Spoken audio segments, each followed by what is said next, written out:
Elizabeth here, and I just wanted to share. My husband said to me, "Oh, the energy's kind of low," but it's because I'm grieving.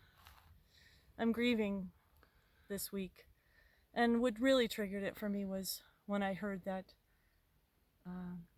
military veterans, military in foreign countries, don't know that the commander-in-chief is going to protect them. They have confusion about that, and they've even heard that there could possibly be bounties on their heads, and there's been no effort to stop that from our government, which is it was heartbreaking to me. I was 17 years in the military. I did 14 years in the Army in special ops and military intelligence, and I was a civil affairs specialist, and I worked as a Russian linguist. So I have a unique perspective on this, and seeing what's going on right now, I know that in Russia, communism is, 100 years plus old. It didn't last very long in Russia.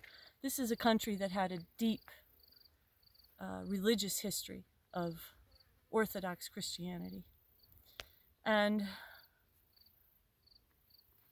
Putin, who's currently in charge, was raised up under the communist system and became a KGB agent, and one of the best and one of the most powerful, and learned all of the tools of that trade, all of the dirty tricks, all of the ways of mind control and propaganda and these kinds of things that the Russians were expert at.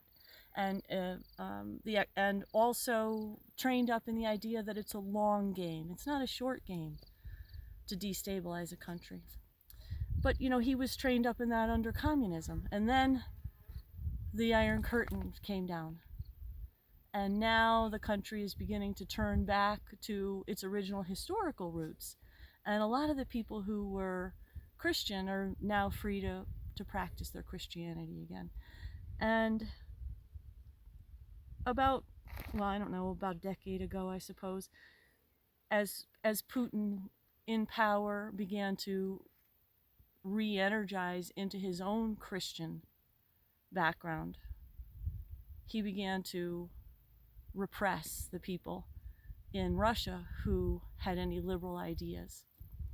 And for about 25 years now, there's been an exchange going on between our evangelical Christians and the Christians that are rising again from the communist history in Russia. And through that informal religious connection, the idea of family values and morality began to link the churches between our two nations, Russia and the United States. And so those links are what we are seeing right now. The Tea Party or the religious right part of the country would really like to see us return to what they call family values. And the Russians want to see that as well, family values. But what I've come to realize is that family values now represents repression of women, racism, and the supremacy of white Christian men in power. And in order for them to remain in power, they have to use economic slavery.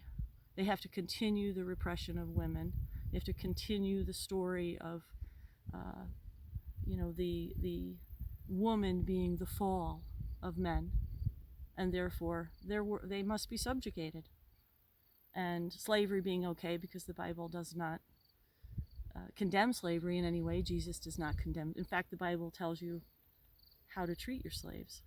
So white Christian men are trying to remain in control in the patriarchy, and they're doing it right now by connecting our two countries, Russia and the United States, through the evangelical and Christian moral majority. And this is their idea of morality. Morality is telling a woman that she has no control over her body and that she belongs in a position of subservience to men because she's the fall of man. She causes the fall of man. So women must stay down and slavery must stay in place because, and being racist is very convenient for slavers because they can easily identify who they are supposed to disempower.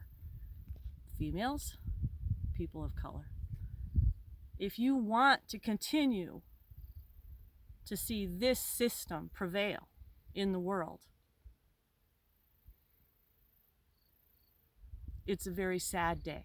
If you want to see this system end and women to continue to be the leaders and nurturers and empowerers that they have been without fear of women, please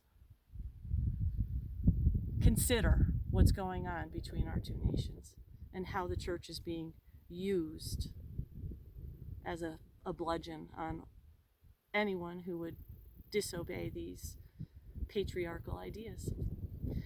So I'm grieving because we can't seem to see the difference, and there's a lot of people who've been extremely confused, and people who are very liberal who are being convinced that these ideas are the best way for them to have their rights protected. It's the ultimate cognitive dissonance. Have a beautiful day. I hope these thoughts are helpful. Thanks, Elizabeth.